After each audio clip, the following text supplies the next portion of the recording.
People will keep coming in, but I am gonna start the recording and do the housekeeping and jump right in so we can start moderately on time. Recording in progress. Well, good morning, good evening, good afternoon, folks, wherever you happen to be. My name is Carmen Mazzara, and I serve as Executive Director of the Coalition for American Public Diplomacy and Leadership, or, since that is quite a mouthful, as we generally call it, Capital. Capital brings together all of the worldwide voices of the Bridge USA community, international recruiting agents, alumni, sponsors, hosts, families, chambers of commerce, and all the other parts that make this program the powerful tool that it is to help strengthen and expand the great work that you all do with education, best practices sharing like we're going to do today, and storytelling. Throughout the year, we develop lots of tools and resources to hopefully make your work stronger and more effective, as well as convene conversations like this to make sure that we all have great information in support of Bridge USA participants, as well as our host organizations. Throughout this session, we're going to have a great chance to learn some things about how you can best serve Bridge USA participants as they get their U.S. taxes ready. And our wonderful speaker, Anna Fitzpatrick from Capital member Sprintax, is going to have lots of wisdom to share with you. She will invite you to put questions and comments and other thoughts in the chat. If you have any technical issues, please feel free to send me a direct message through the chat as well. This is being recorded and will be available on the Capital YouTube page after we're done. And Capital members, as always, you will have access to a quick summary of the key points after we're done through the member portal. If you aren't sure whether or not your organization is connected to Capital, please reach out and let me know. We absolutely want to welcome as many different parts of the community together to really continue to help Bridge USA grow and get stronger.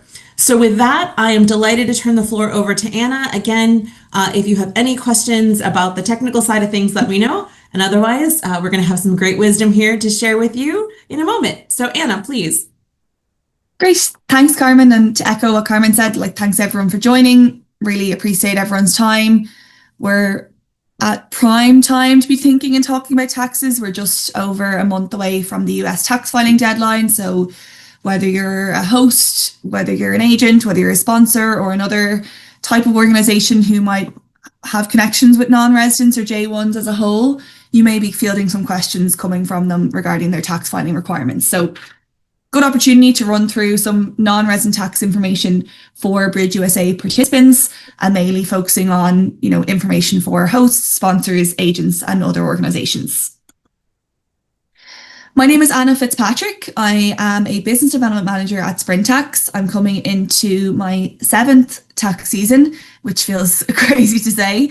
I feel like I finished college yesterday. But also I've been a J1 myself twice, so understand some of the anxieties that come with tax season and making sure that you're doing things correctly, and helping to break down some of the fear that comes with tax filing for J1s.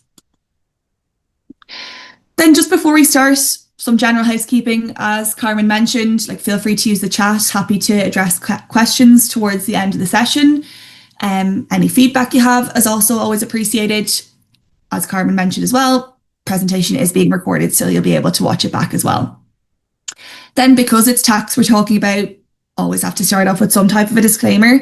This presentation is aiming to give everyone a general understanding of tax as it applies to J1 visa holders in the US. So each J1 is treated slightly differently for tax purposes, depending on the visa type they're on, depending on the country that they're from, for example. So it is important to keep in mind that they have their own unique tax position and are responsible for their own tax determination and tax compliance. Then, looking at what I'll try to cover today, an overview of tax for non-residents on J1 visas, looking at things like residency for tax purposes, who needs to file a tax return, for example. Understanding guidance around employment and receiving US income in the US, so what taxes they should be paying versus maybe what taxes they shouldn't be paying. I'll go fairly high level into tax changes and other important considerations. So primarily looking at the One Big Beautiful Bill Act that came into effect late last year. Some factors that would impact J1s there and other international individuals. Implications of not filing or misfiling. massively important for J1s in particular. We see J1s filing incorrectly a lot more than other visa types, so kind of breaking down that for everyone. And then Q&A towards the end of the session as well. But generally a good place to start is around important dates when we're looking at the tax filing season. And when we're looking at the 2025 tax filing season, we're looking back on the 2025 tax year. So we're looking at the period of January 1st to December 31st, 2025.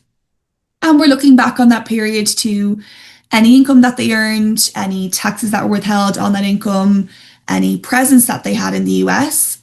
And ultimately, we're looking to see if they might have over or perhaps underpaid tax to the IRS or to the state tax authorities. So as I mentioned, we're just over a month away from the tax filing deadline. April 15th of 2026 will be the deadline for them to file their taxes, as well as pay any taxes that they might owe to the tax authorities. Residency for tax purposes then is definitely a concept that can tend to confuse a lot of J1s in the US. So the first thing that we mentioned to them, and that is important to mention, is that it is independent of their visa or immigration status. So generally, J1s are considered non-residents for tax purposes, but it's for a set period of time.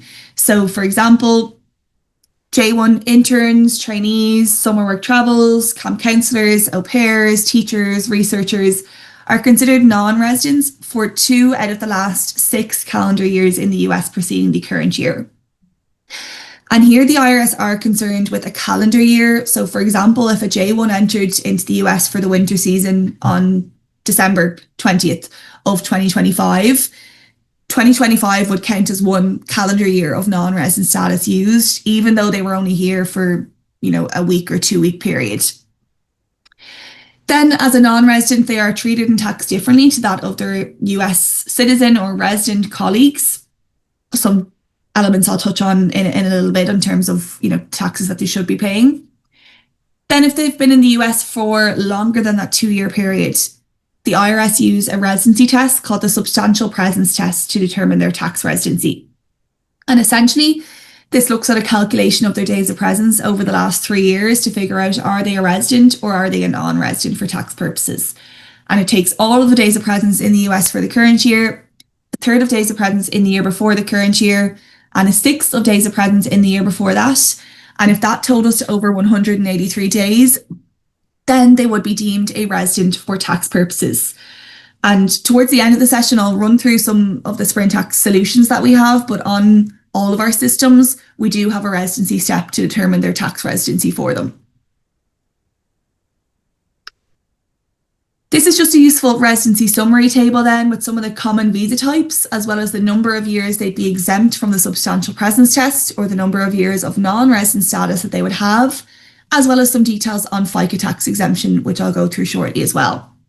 So you'll see here, like if you had a J1 student, they have 5 calendar years of non-resident status versus a J1 summer work travel gets 2 out of the last 6 years. The big question then is who actually needs to file a tax return. So not most, but a lot of J1s in the US, they may have never had to file a tax return in their home country. So they might think, I'm here as a J1, I'm not from this country, I don't think I need to file taxes. So it can be very new to them. The first thing to mention is that everyone needs to do something and has some type of filing obligation. The minimum is generally going to be Form 8843. And this form needs to be filed by all individuals who are present on US soil as a non-resident for tax purposes on an F, J, M, or Q visa status during the tax year. It needs to be filed even if they didn't earn any income, but also if they did, it'll be filed alongside their federal tax return. So that can sometimes slip through the cracks a little bit.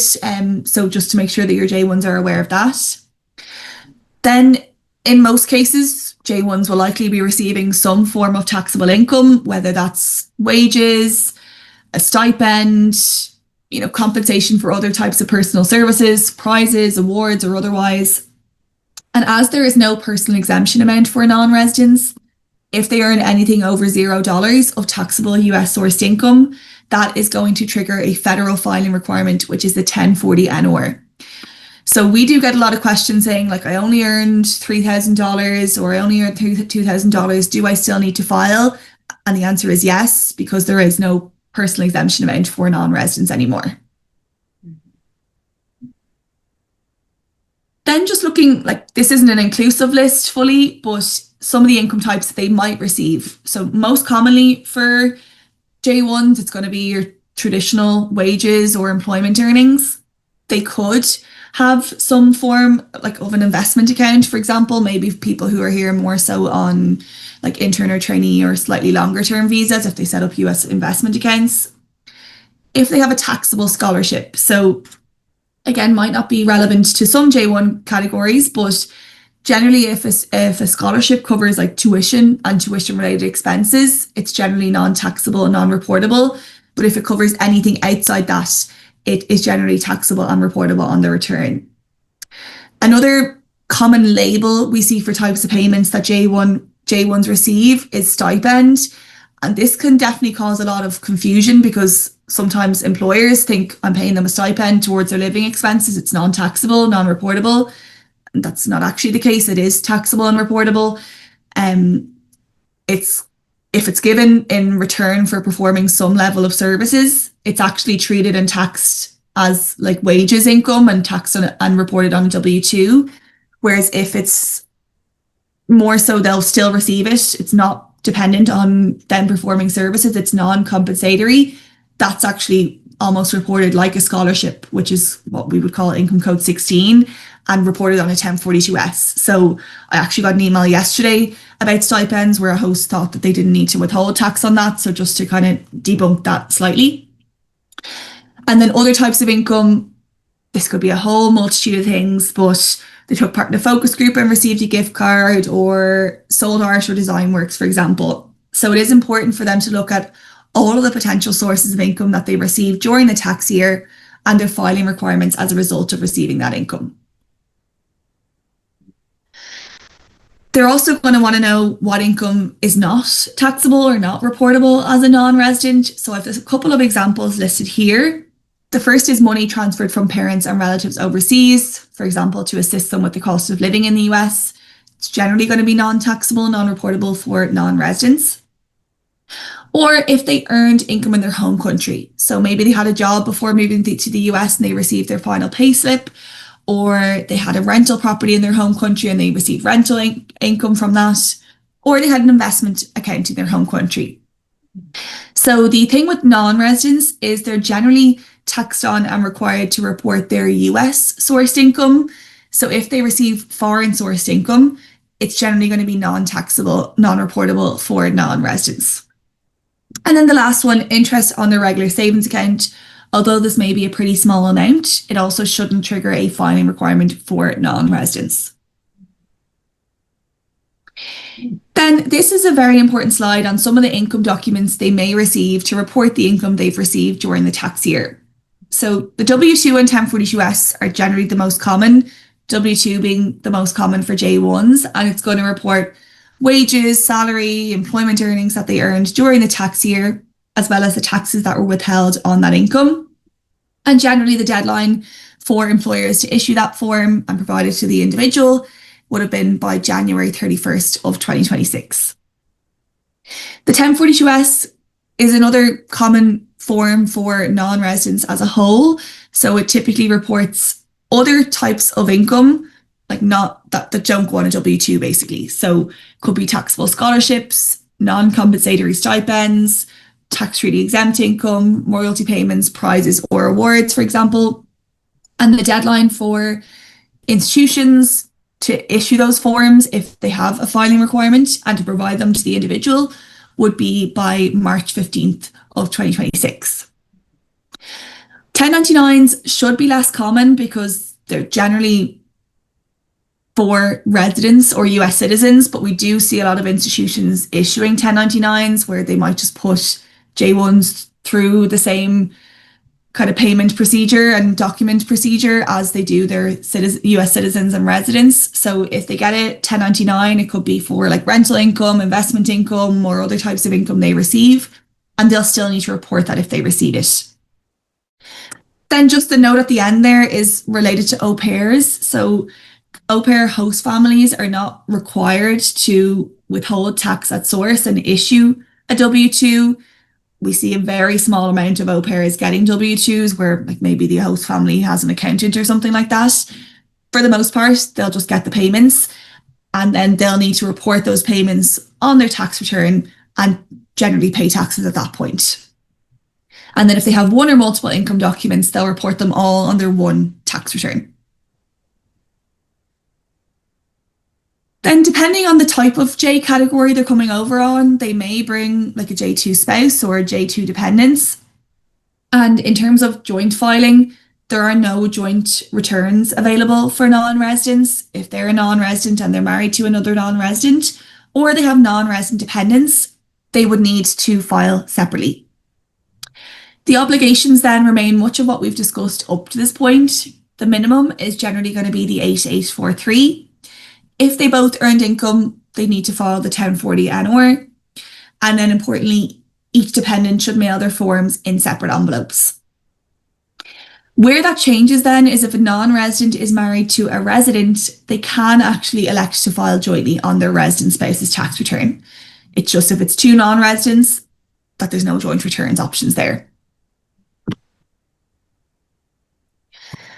Up to this point then, when I've talked about things like residency for tax purposes and who needs to file a tax return, that has been on the federal side.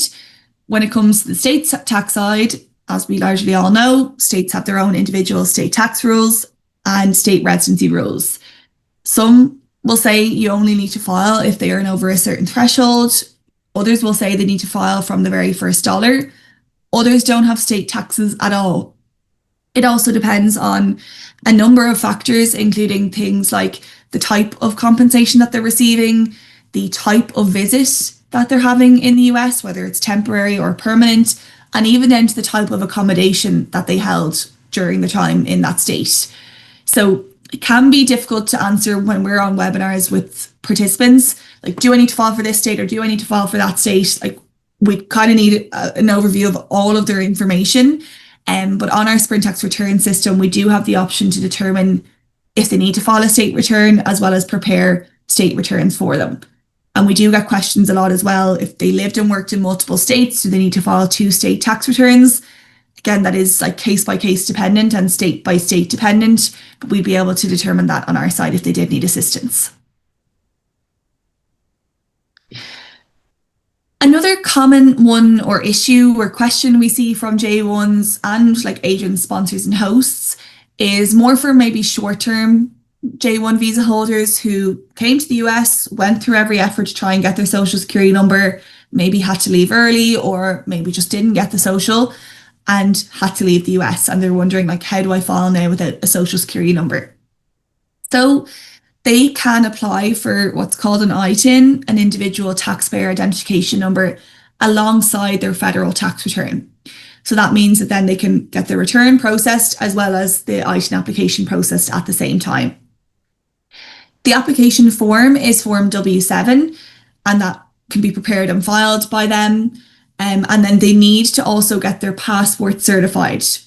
Like, there is the option to send in their like real passport, which we would obviously never advise sending that to the tax authorities. So they can send a certified copy of their passport, which their options for certifying that would be, if they're in the US, a certified acceptance agent or a local IRS official. Or if they're outside the US, the governmental department that issued the identification document or the US embassy or consulate. So that's essentially one way that they can still file their tax return if they weren't able to get their social in before they left the US. Then moving into employment and receiving US income during the tax year. So it can be a common misconception maybe for some J1s that they think, I'm only here for 3 months, I shouldn't be paying taxes. And unfortunately, that's not the case. The IRS does require federal tax withholding on all US source payments being made to non-resident aliens. So in the case of their wages, they're generally going to be taxed at graduated rates. The more income they earned, the higher the tax that should be withheld. So I've included the graduated tax brackets here for 2026, and they may also have state tax filing requirements depending on the state and depending on their circumstances, and the employer or the host is required to withhold the appropriate taxes from their pay and deposit that to the relevant tax authorities. This is just some additional, I wouldn't call it light reading when it comes to the IRS, but some additional reading available on the IRS website specific to things like non-resident tax withholding, and also supplemental W4 instructions for non-resident aliens.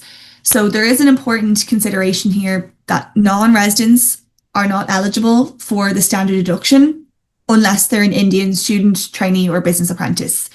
So there are instructions on that IRS Notice 1392 where essentially an additional amount needs to be calculated in terms of the withholding to accommodate for removing the standard deduction. So that has additional information and instructions depending on the income that they're earning, like the additional amount that needs to be withheld to compensate for the removal of the standard deduction.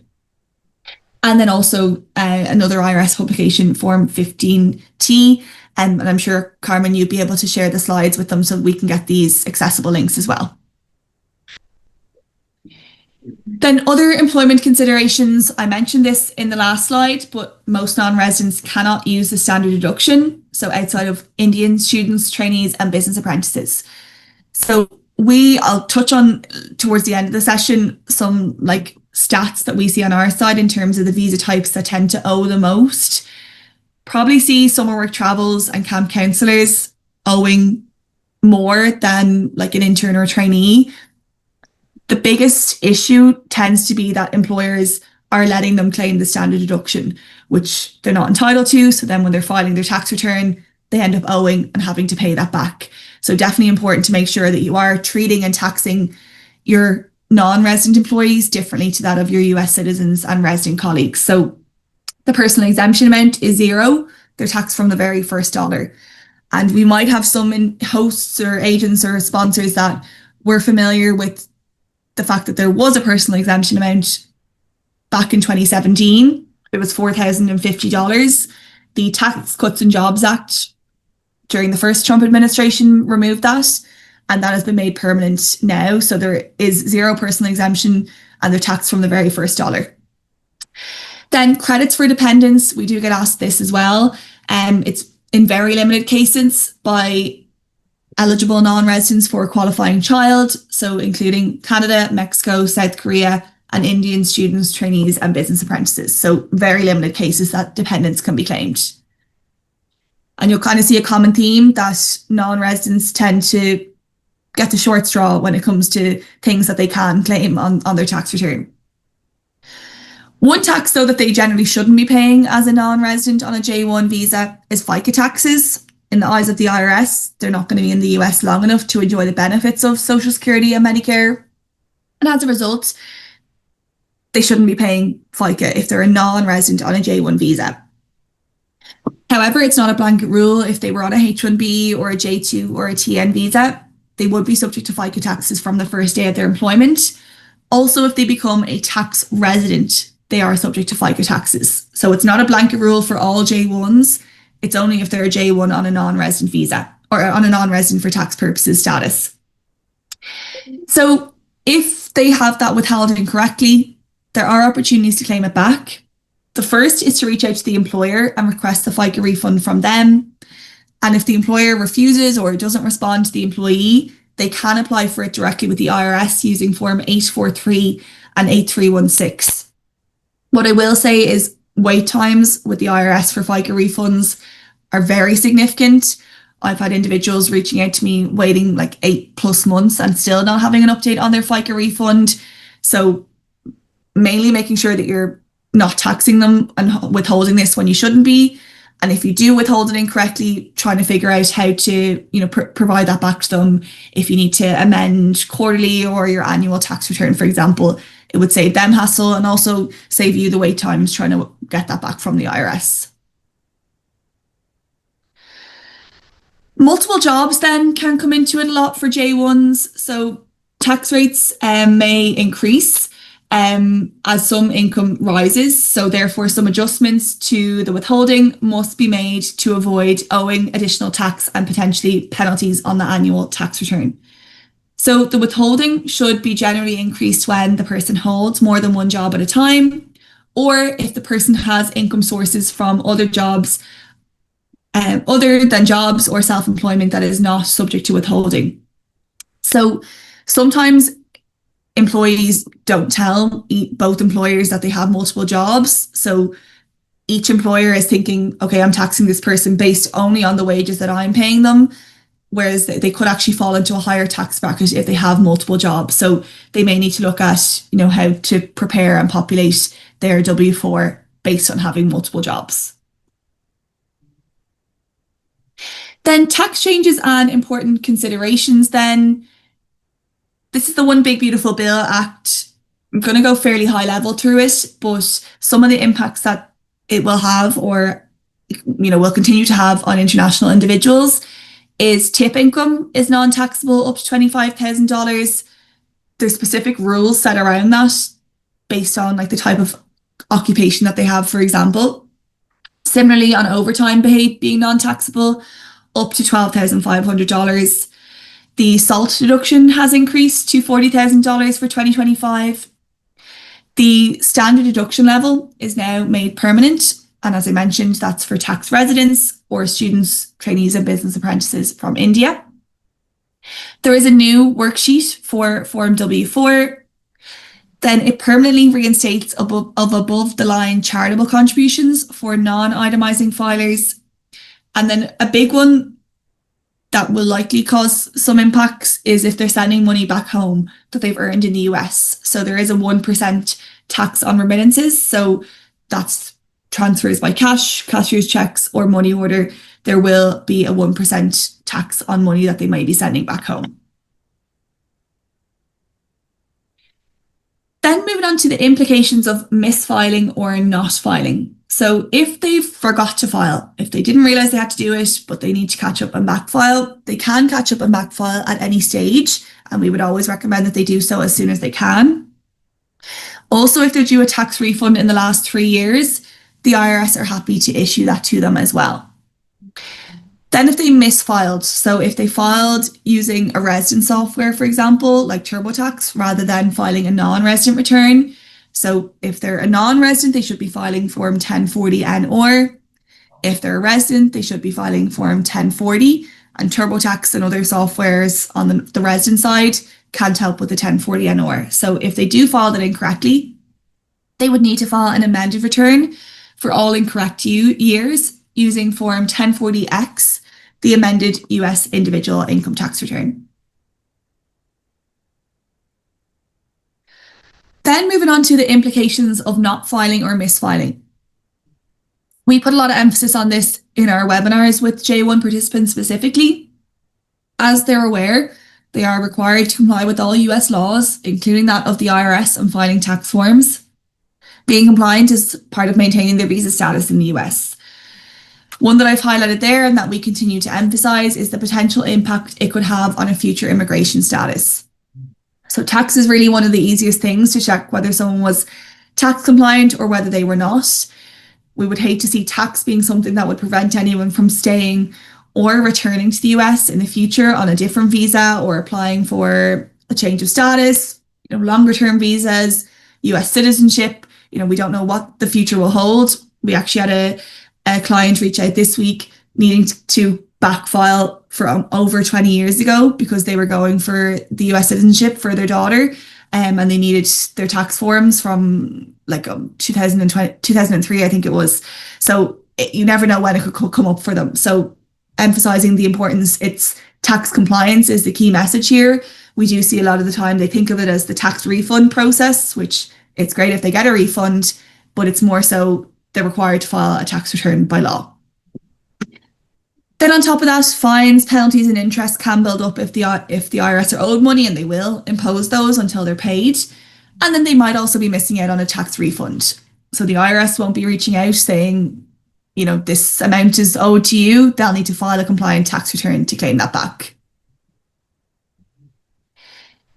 Then just to mention being careful about options that are being recommended to J1s. I've mentioned TurboTax. We see this as one of the most common errors for certain cohorts of J1s, where they'll hear from their friends that they followed using TurboTax and they got a large refund and it was great. But TurboTax only support with resident tax returns. So the reason they're getting a refund on the likes of TurboTax is because they're claiming exemptions and credits that they're not entitled to as a non-resident. So if they're a non-resident for tax purposes, they cannot file using TurboTax or other resident providers. And then we do see a lot of like social media groups, like Facebook groups and things like that are pretty big for the J1 communities. And we do see situations in there where people are maybe recommending resident softwares and also recommending like tax professionals who can get you the maximum refund, for example. So just to make sure your J1s are educated in terms of like how they can actually file forms they should be filing versus shouldn't be filing, and making sure they're doing their due diligence before filing their taxes. Then lastly, then before I go to Q&A, some Sprintax solutions. So we are a non-resident tax compliance provider. So we have a multitude of softwares that can support, one of which is at its peak right now, is Sprintax Returns. So that supports non-residents with their tax filing requirements. So depending on their circumstances, could be a federal return, state return, Form 8843. If they have FICA withheld incorrectly, we can help with a FICA return. If they filed incorrectly, we can help with amended returns. If they need a NITIN, we can generate the W7. So that essentially, we help about 300,000 non-residents every year with their tax filing requirements. So if you do have non-residents who need support, we still have a month to the deadline, we'd be happy to support them as well.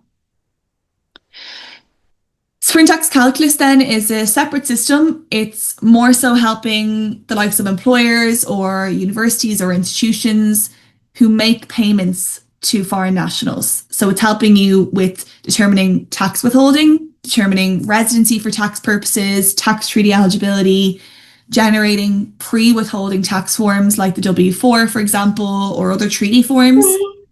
Also, if someone had a 1042S reporting requirement, which kind of covers payments that are made to foreign nationals outside of what goes on a W2, it would handle that, and lots of other reporting capabilities. So we do work with some employers as well as the likes of like camps or sponsors who make payments to foreign nationals to help them figure out tax withholding and essentially making sure they're taxing their employees correctly.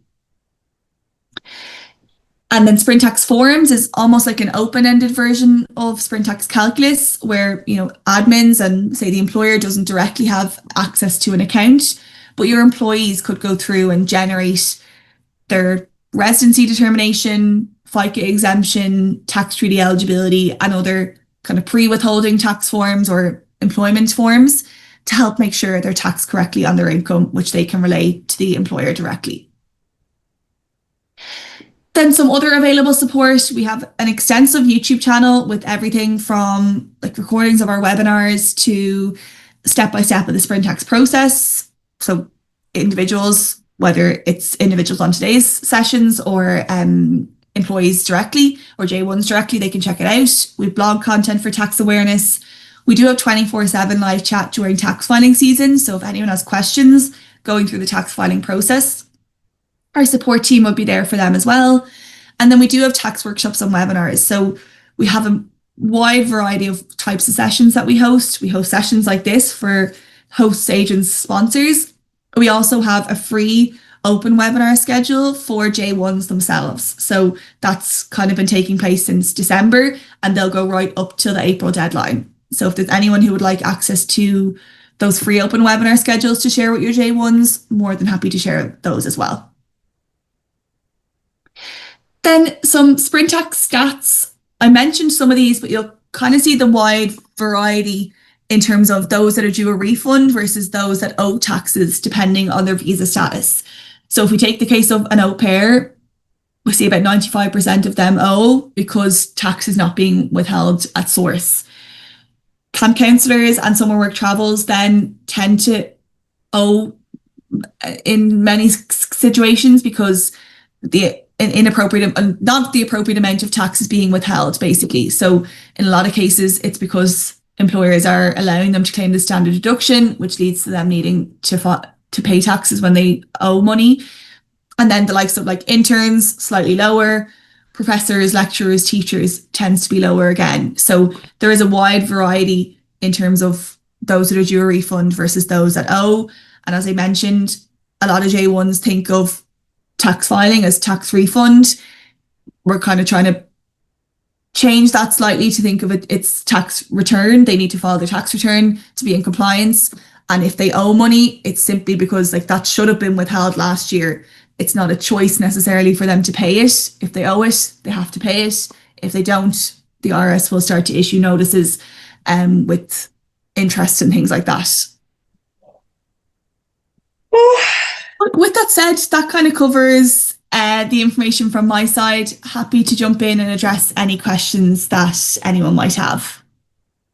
Thank you, Anna. We covered a lot of ground in a short period of time, so I'm really grateful for that. Friends, I do invite you, if you have questions, raise your hand, put them in the chat. While you're thinking and typing, Anna, one quick clarification. You mentioned the number of days in the calculation for residency. With the example that if a winter student started in December, that first year would count, and then the second year would be the continuation of their summer work travel program. If students do multiple years, does it compound and add all together, or does each time they come on a new summer work travel program, does the clock reset? So it doesn't reset each time they come on a new summer work travel. So like if they came for the 2025 end of season into 2026 winter season, like 2025 would be one calendar year of non-resident status, 2026 would be the second year. And then if they came back going into 2027, that's when their days would start counting towards that residency test. If they're here on like a winter work travel or summer work travel, it's probably unlikely that their days of presence in the US will actually meet the substantial presence test, only if they spend like a significant period of time. We probably see more like interns, trainees, when they're staying for like the whole year, that they may become a resident for tax purposes at that point. The only time it kind of resets is they're given 2 calendars of non-resident status in the last 6 preceding the current year. So like if the first year of non-resident status falls out of that last 6-year period, then they would get another year of non-resident status. So it can be a little bit complex for them to figure out. So like on both the Sprint Tax returns and the Sprint Tax form system, the residency step on that is free of charge. So if they want to just check, like I'm not too sure, I've been here many times, or they could have been here as a high school student in the past, like that all counts. So it's kind of a full picture, which sometimes slips through the cracks for employers as well. They'll just be asking them, what are you on now? And okay, great. But actually, if they were here previously, that all needs to be taken into consideration as well. That's a good heads up for our employers on the call as well. Yeah. Friends, I know you have many different roles, things you're thinking about from your points of view as sending agents, employers, chambers.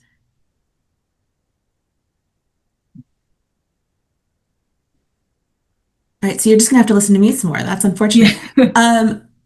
Many of our colleagues on the line do orientations at different steps as the students are getting ready to leave, as soon as they've arrived in the US. Are there key things that they should be including in their orientation materials that maybe they aren't yet or haven't thought or would be best practice for them to start briefing students on, or J1s on, before they leave and as they arrive?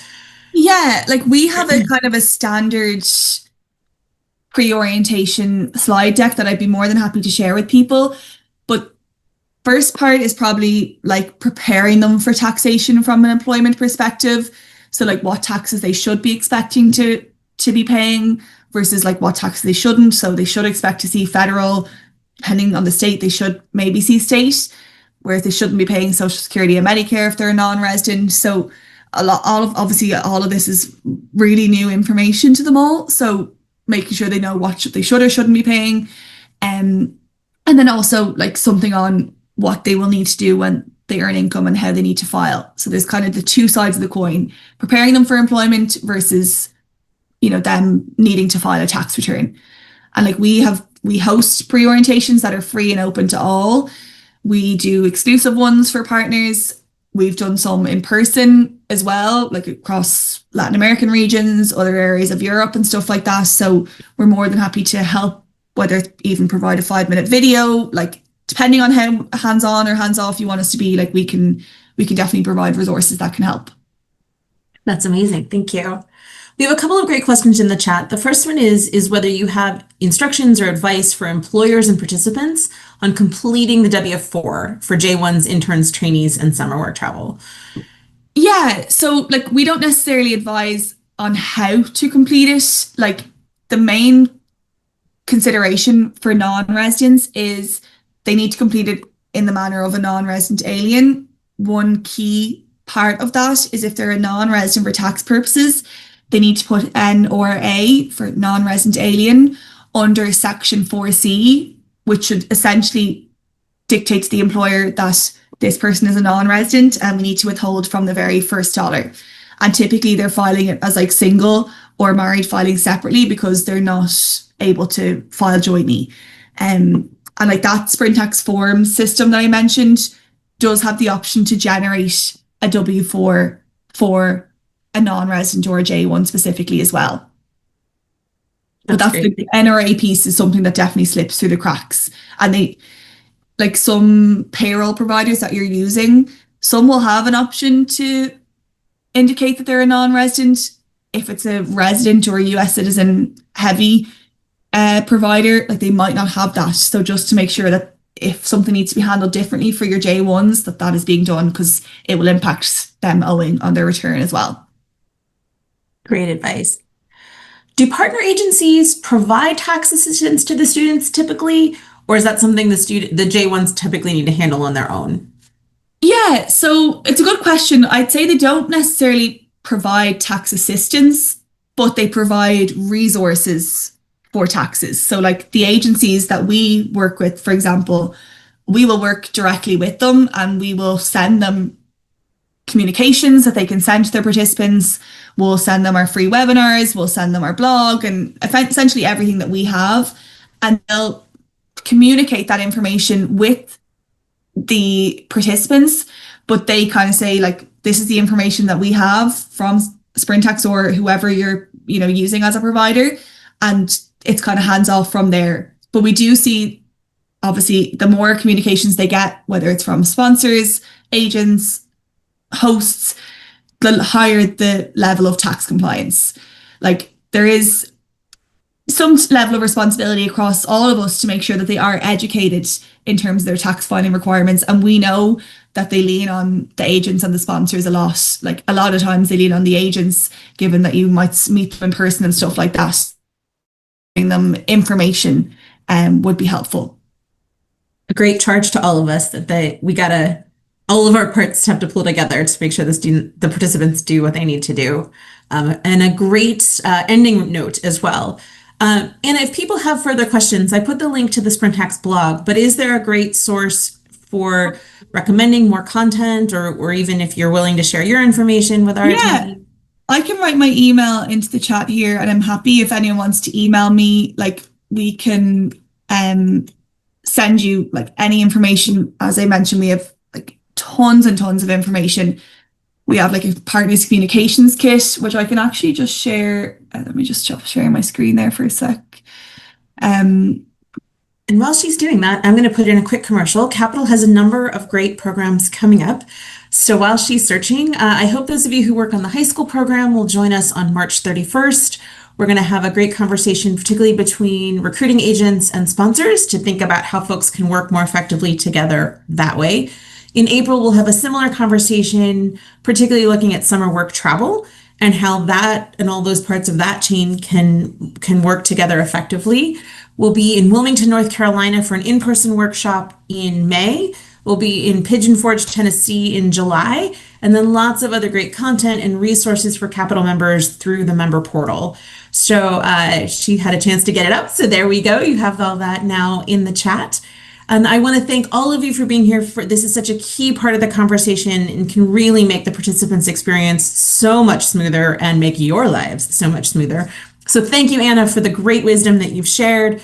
As she said, slides will be available for members through the member portal as soon as I can get them up there.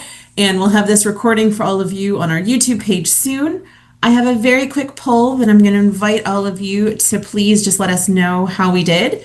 And we really hope we'll see you at future Capital webinars so that we can keep our space growing and getting stronger. So thanks, Anna. Thanks to all of you for being here. Please, hopefully you can see that poll. There it is. It's starting to come in. And we will be of service to all of you as best we can from here on out. Thanks, everybody. Thanks, Carmen, and thanks everyone again for joining. Recording